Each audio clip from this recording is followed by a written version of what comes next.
I'm Ivy Claire or Ivy Claire Pochoda, depending, and you're watching So Booking Cool. And I'm talking about Epoca, The River of Sand, my latest book with the one and only Kobe Bryant, that's coming out on December 15th from Granity Studios.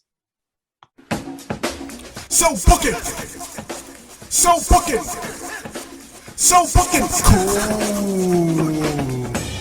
That's so motherfucking cool. So listen to So Booking Cool. Welcome to So Booking Cool, it's Jewel B. Today's guest is a former world-ranked athlete, Harvard alum, award-winning author, writer, journalist, and creative writing teacher whose books have been translated into 5 languages. Her debut contribution to publishing was 2010's The Art of Disappearing. Her second book, Visitation Street, won the Prix Page America and France and was chosen as an Amazon Best Book of the Month, Amazon Best Book of 2013, and a Barnes & Noble Discover Great New Writer selection. Her novel, Wonder Valley, won the 2018 Strand Critics Award for Best Novel and was a finalist for the Los Angeles Times Book Prize, as well as the LA Times Best Book of the Year, which she also got recognized from NPR and Refinery 29. It also won the Le Grand Prix de Littérature Américaine.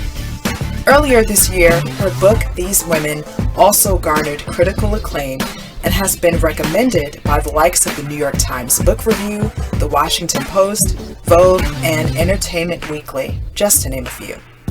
Under the name Ivy Claire, she collaborated with the late great Kobe Bryant on the Granity Studios series Epoca. The first book, Epoca, The Tree of Ecrof, was a #1 New York Times bestseller and currently an Amazon's editor pick for Best YA. Now, gearing up for release this December is the second book in the series, Epoca, The River of Sand, which has already topped the new releases in children's track and field books. Here with us today, she is Ivy Claire Pochoda. Stay tuned for our conversation only on So Booking Cool.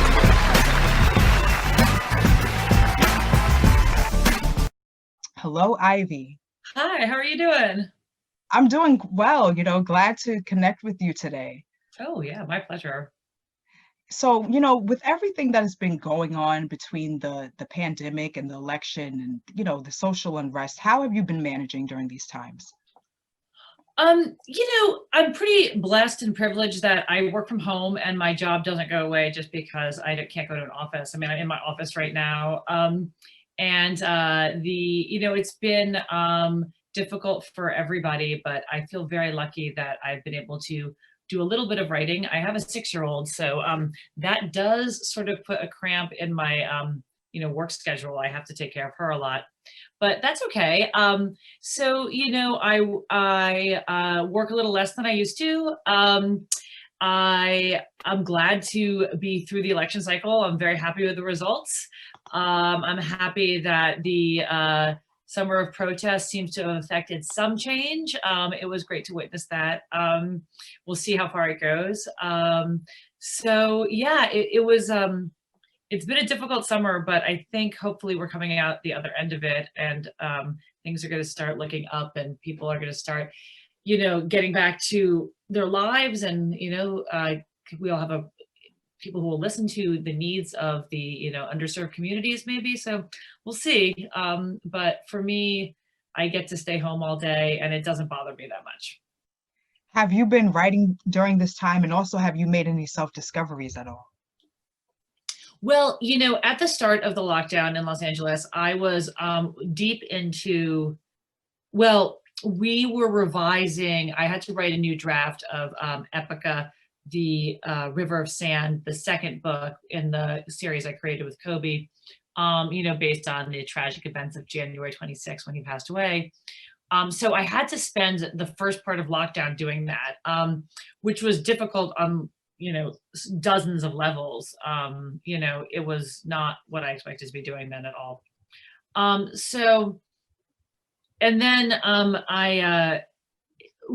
I took some time off, some much needed time off after that, because it was, you know, it was very draining and sort of difficult because, you know, the ending that I'd conceived and he and I had conceived together didn't satisfy the series for a great number of reasons.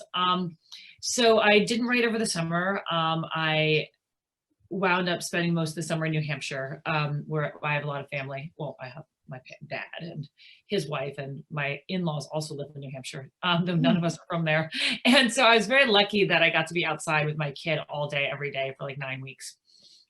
And when I got back in September or late August, I had started writing my own book, you know, a not collaborative work. And it's been really challenging because I have a pretty strict schedule where I write in the mornings, you know, that's what I do. So now I write at 2 p.m, and it's like every muscle I trained my whole life had to be retrained to like get going at, you know, the end of the day when I'm thinking, you know, I don't want to do this anymore. So the self-discovery I've made is that it's really okay to not have enough time to work because you can be quite focused in the time you do have. So I have about 3 hours to write, and obviously I don't write that whole time because I have to do a million other little things, but you know, it's much more focused, and I set minor goals and I try to make them. So it's been an interesting discovery. And speaking of, you know, work, as you mentioned, what is your earliest memory of being a storyteller?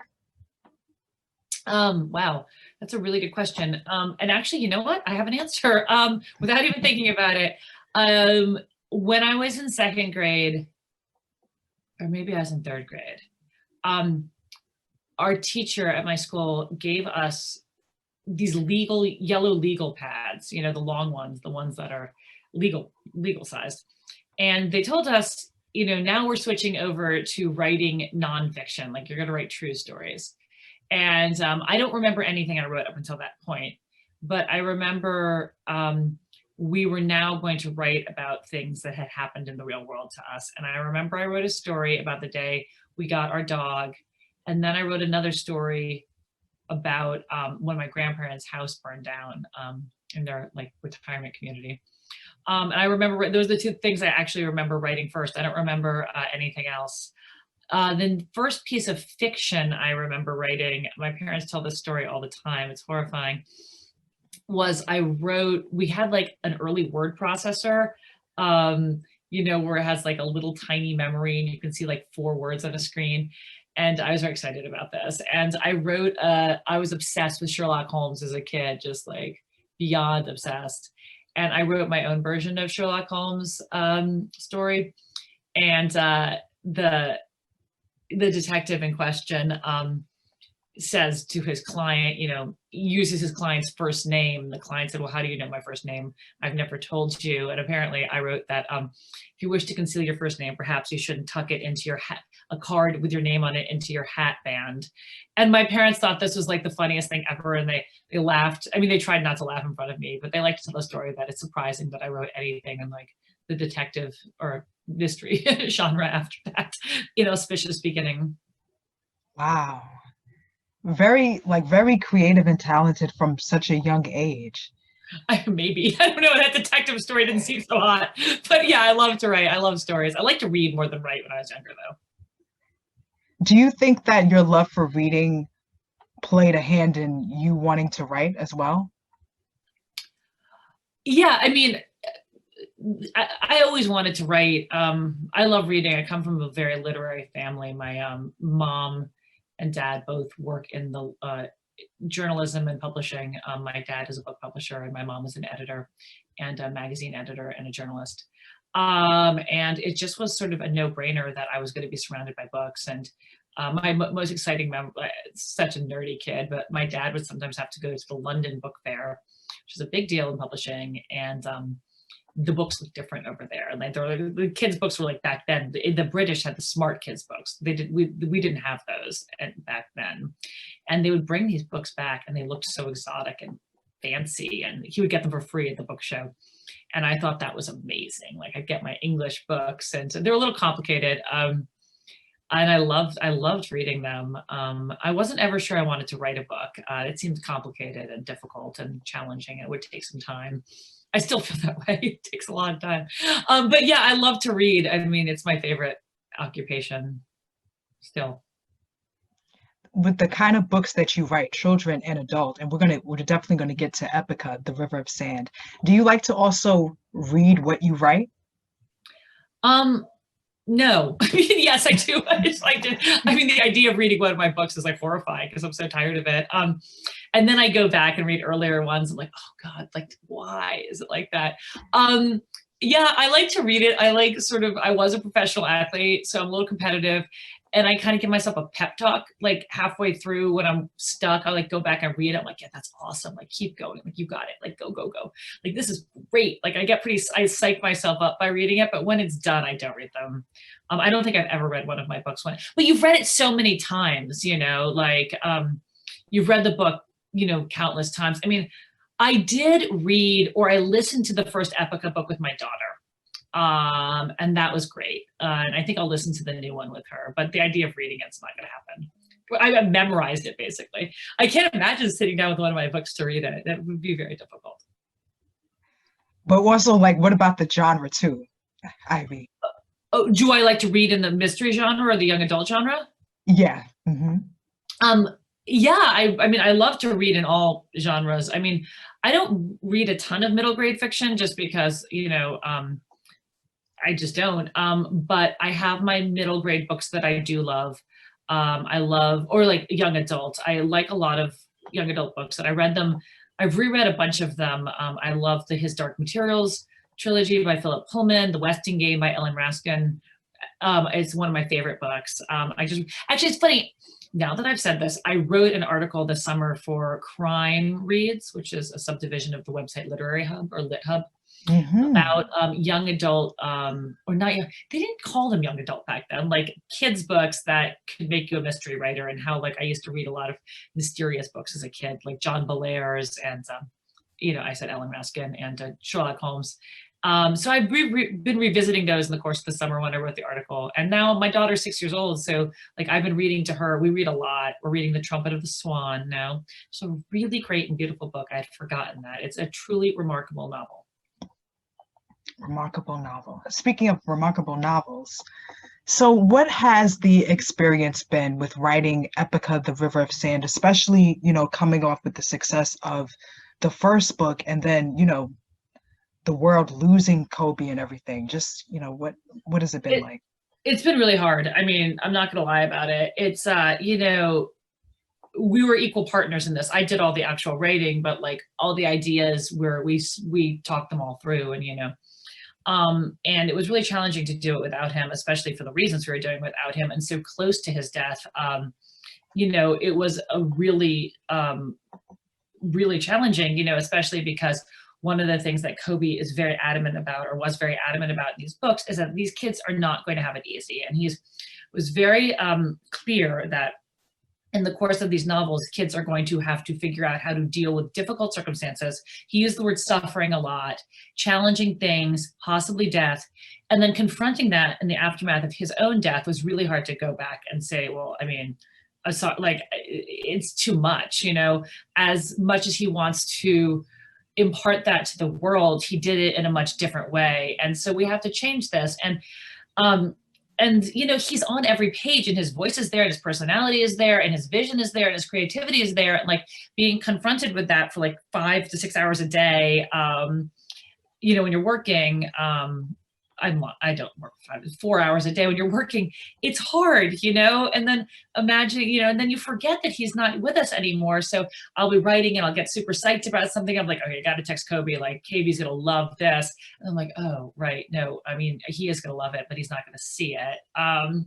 So, it's just like a constant reminder. It's very hard to lose someone you're like, so, close to and collaborate with, and then be reminded of it like every minute. It was really challenging, but ultimately what we accomplished was exactly what I know he would have wanted. So like the end point was amazing, but like, and satisfying and beautiful and, heartbreaking and, bittersweet and all those things. But, to get there really presented a lot of challenges. Yeah. Wow. I'm even just like moved by, what you're saying and everything, what you're talking about. So you and Kobe, you had this shared passion for using sports as well as, a platform for justice and social change. and everything like that. So can you tell us more about that and why that is so important? Well, yeah. So I think it's not entirely 100% true that there are not people, Black and brown people represented in young adult fiction. And I say that a lot in these interviews, but the truth is there are a great number of writers from, Angie Thomas to Jason Reynolds to Jackie Woodson who really do, write about, non-white people. And that's really important. But there's not enough. And I think Kobe really wanted to, he loves magic and he loves, fantasy. And I think that he didn't see enough kids who look like his kids in books like Harry Potter and, The Lightning Thief. I think I might get that book wrong, or The Hunger Games, or whatever it might be. There was a certain lack of representation. And, and I think it was very important to him that kids like his daughters, or kids like the kids he knows look up to him. And he knows exactly, lots of kids look up to him, but he wants those kids to see themselves reflected in books that aren't just about struggle and about difficulty in middle school and about, he wants them to see themselves reflected in really fun books and be part of the adventure and not outside of it. And I think that was I know that was incredibly important to him. But he also wanted to marry that to this idea of like fun, and the idea that, sports are sort of, the books are about sports, but it could have been about anything. It could have been about like amazing artists or like people who want to be, fashion designers or doctors. Like it's just about marshaling all of your emotional resources to, excel to the best of your potential. And this book, the one that's coming out, really has a lot of real world social justice issues in it, such as, a young woman whose heritage, her parents are from different, it's sort of like Romeo and Juliet, or different castes of society, are intermarried, and she's considered an outcast. She's of mixed blood, and like how the world reacts to this was really important to him to show that, these factors are completely valid in young adult middle grade fiction and in fantasy fiction, and that we are going to we'll show, and I wish he'd been around this summer to really see, a lot of the, protests and stuff, because there is that in our books, and I think he would have been really, inspired and proud, and, it sort of breaks my heart when I think about that he didn't get to see that. What kind of conversations are you hoping The River of Sand will spark? Well, I hope it goes beyond, just, that Kobe's not with us. I think that there's some really important issues in there that are inspired by, real world events.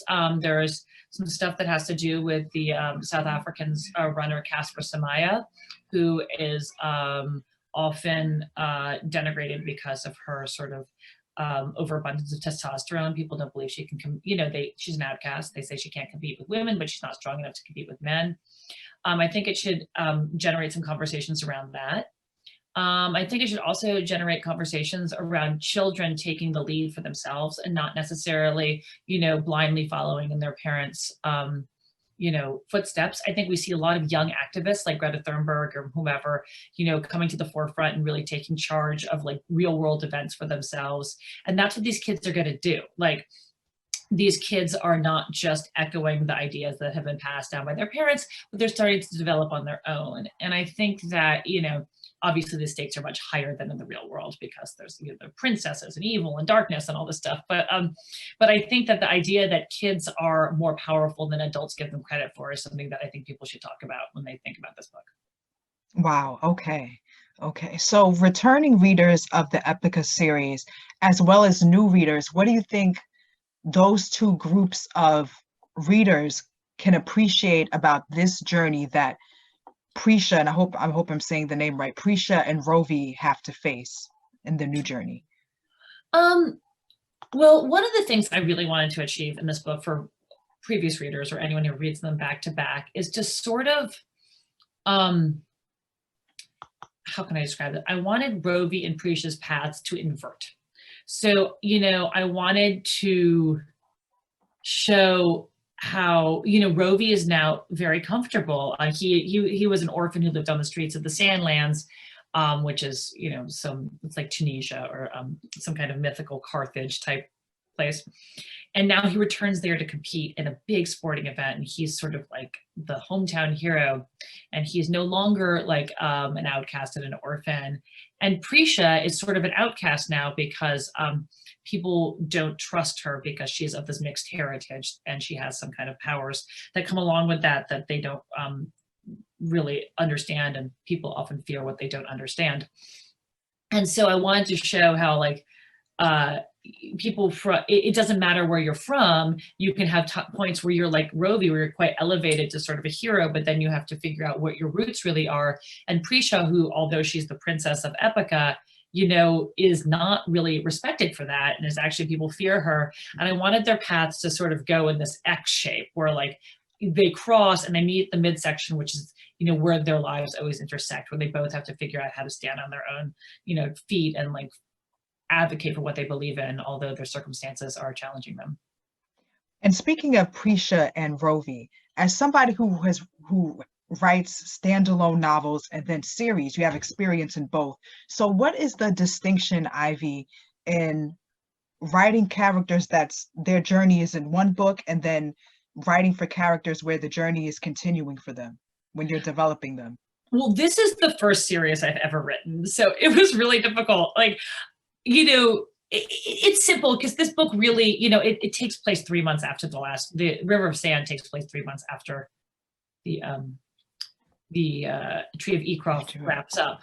But, you know, here's the thing about writing standalone books. Your characters don't cease to exist after the last page. And as a writing teacher, I'm always telling people, like, you have to imagine unless they die, you have to imagine where your character is going when the book is over and who they were before it begins. So like maybe not every book could have a sequel, or most shouldn't have a sequel. You have to be able to understand where your character, what their trajectory is after you write the end and sort of wrap it all up.